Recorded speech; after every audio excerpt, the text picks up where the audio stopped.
स्थिति है, 15 साल हमको लगता है सरकार ने एजुकेशन को खराब कर दिया। बिल्कुल। अगर एजुकेशन ये बच्चा को हम लोग की आस लगी है कि ये गरीब का बेटा भी विधानसभा की तरफ रुख कर सकता है, और विधानसभा नहीं है, जमीन नहीं है, पैसा नहीं है, हम बच्चा को पढ़ा नहीं पाएंगे। और बच्चे कम रहेंगे तो अच्छा से हम पहनावा भी पहनेंगे, अच्छा से बच्चा को खान पान देंगे। नमस्कार, मैं संजय कुमार, आप लोग देख रहे हैं BBW न्यूज़ 24। अभी मैं बैठा हूँ रीगा विधानसभा क्षेत्र, और हमारे साथ जो शख्स बैठे हैं वो जन स्वराज में बहुत अभी एक्टिव चल रहे हैं। और इनके परिचय हम क्या बतलाएं, हम परिचय खुद ही बतलाएंगे, क्योंकि इनका नाम यहाँ पे बहुत जोर शोर से चल रहा है।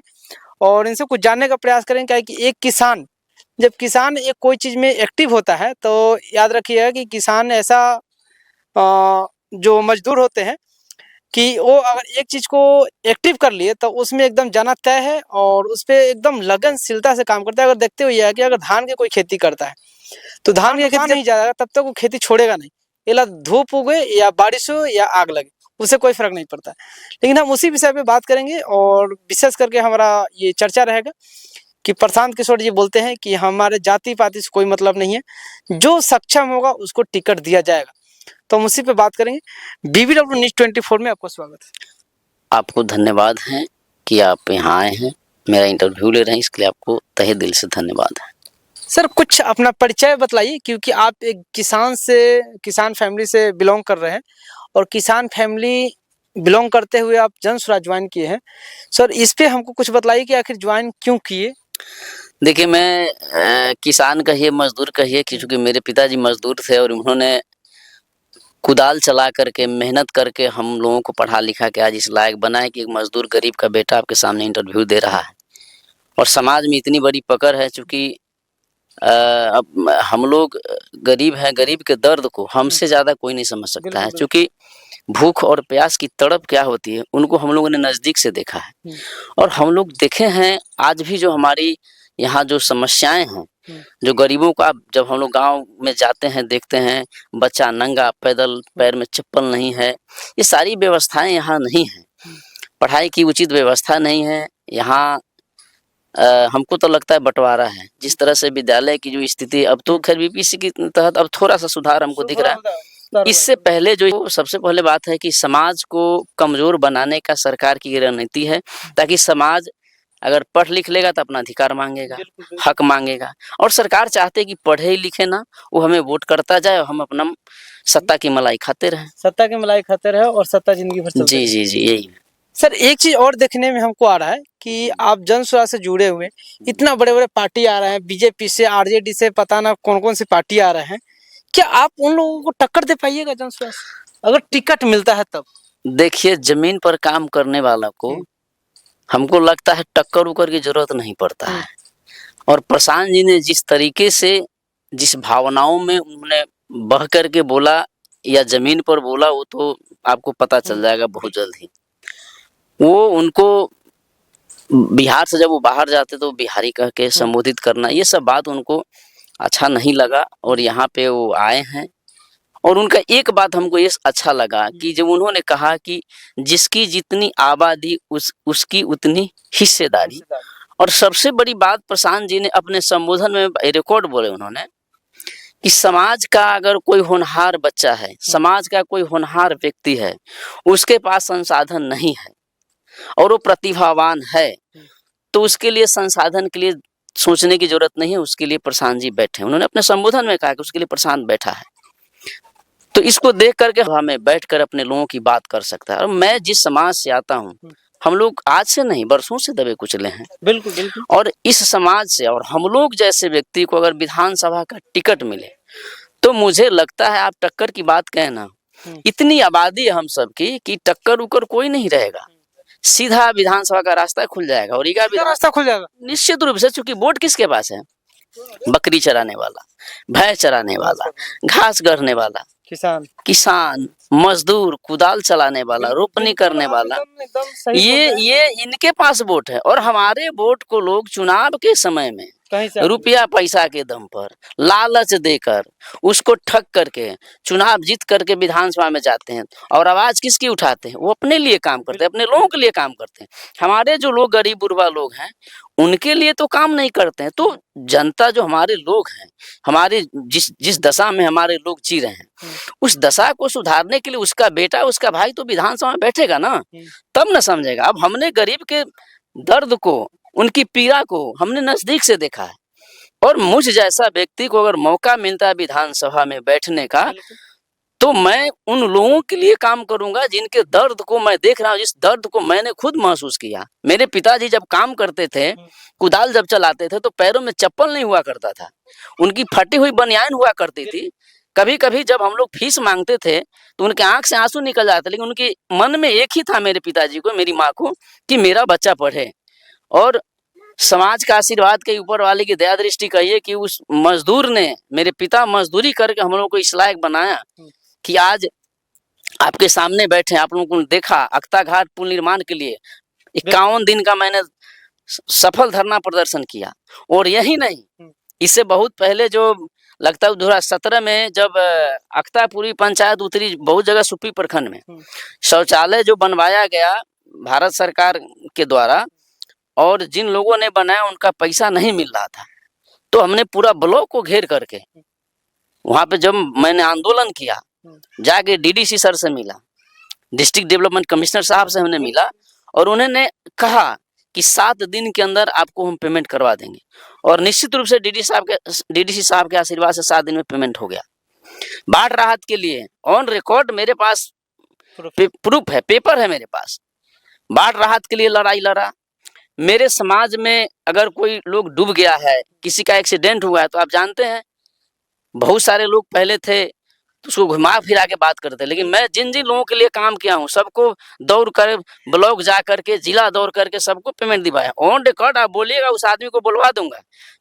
सबको मैंने 4 लाख रुपए दिलवाया है। तो सर ये इतना बात आप बोल रहे हैं, क्या लगता है आपको अगर जन स्वराज टिकट देती है तो इतना आदमी का जो नाम बतला रहे हैं, क्या वो लोग आपको सपोर्ट करेंगे?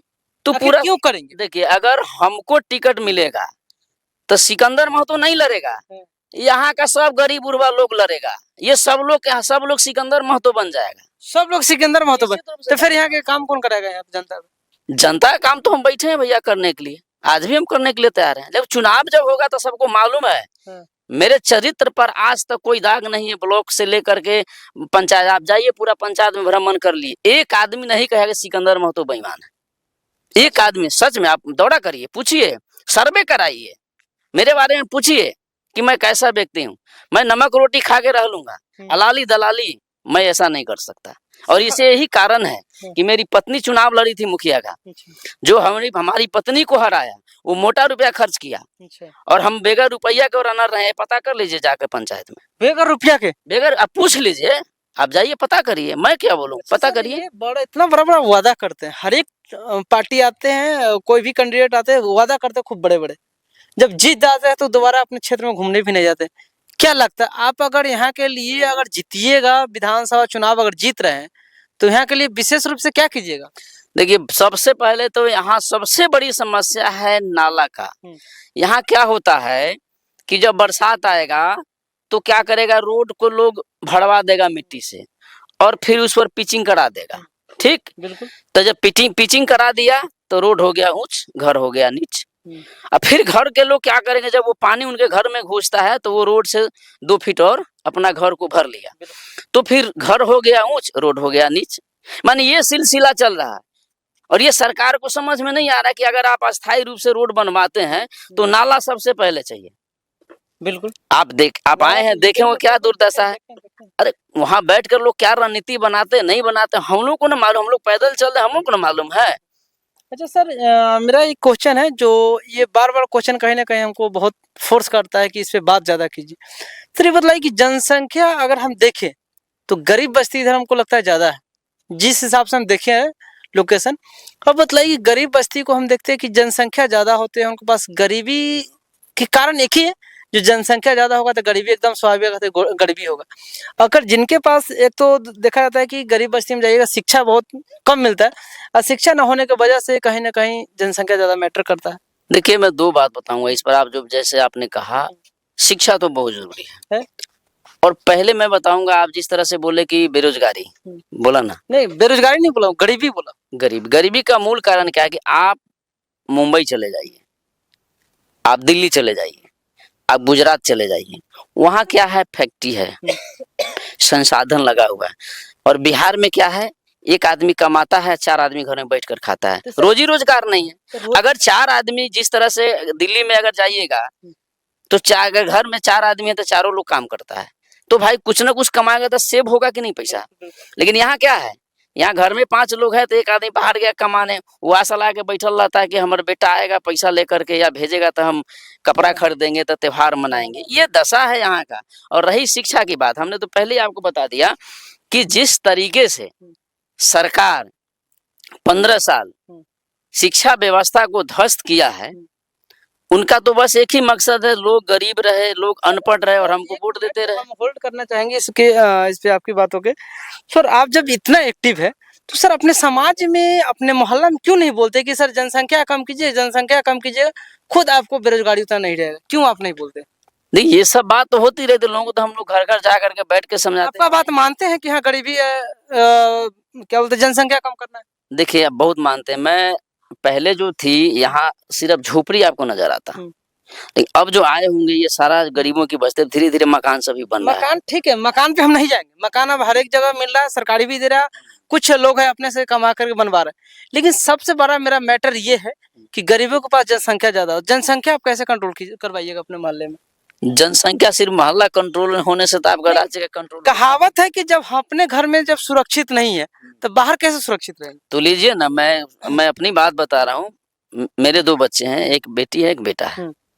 तो क्या आप सबको बतला रहे हैं कि बता हाँ, रहा हूँ, लोगों को समझाता हूँ कि भाई अब अगर समझते हैं, बहुत समझ रहे हैं, धीरे जो यंग जनरेशन है वो समझ रहा है, लेकिन पीछे जो लोग कर गए वो तो आप उसको नहीं कुछ कर बात नहीं करते। नहीं, यंग जनरेशन सब ठीक है। अभी जो लड़का सब पढ़ लिख रहा है, समझदार हो गया, बाहर भी जाता है, वो लोग समझ रहा है कि जनसंख्या को हम नियंत्रण कैसे रखें, किस तरह रखें। हम जनसंख्या बढ़ाएंगे तो मेरे पास साधन नहीं, को पढ़ाई लिखाई का उचित व्यवस्था करेंगे। इस सब पर काम हम लोग करते हैं। ऐसा नहीं है कि बस हम लोग सिर्फ वर्क ही कर रहे हैं। सर एगो चीज आप देखे हुई है, जहाँ गरीब बस्ती होते हैं वहाँ देखते हुए कि एगो तो 5 गो 6 गो बाल बच्चे होते हैं, और उनको देखिए किसी का पैंट नहीं है तो किसी का शर्ट नहीं है, किसी का चप्पल नहीं है तो किसी को जूते नहीं है।